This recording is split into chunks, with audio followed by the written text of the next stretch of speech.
তোমরা এই কেঁচোগুলো দেখছো না? এই কেঁচো একমাত্র জমি উর্বরের জন্য এই কেঁচোর মাটি খুব সার, এবং এই কেঁচোর তেল দিয়ে অনেক ঔষধ তৈরি হয় যা আমাদের শরীরের জন্য ব্যবহার হয়। আর এই কেঁচো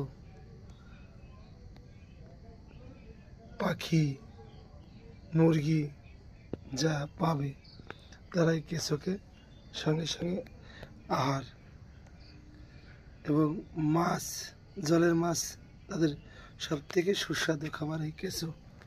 কেঁচো বিভিন্ন রকম কেঁচো হয়, কোনোটা দুধ কেঁচো হয়, আর এটা হলো কালো কেঁচো। দেখো এর একবার সাপের মতো এক ধরনের কেঁচো আছে। কেঁচো অনেক ভাগ আছে। তা বন্ধুরা, তোমরা এই কেঁচোকে দেখতে বা তোমাদের বাড়িতে আসে কিনা দেখ বলো।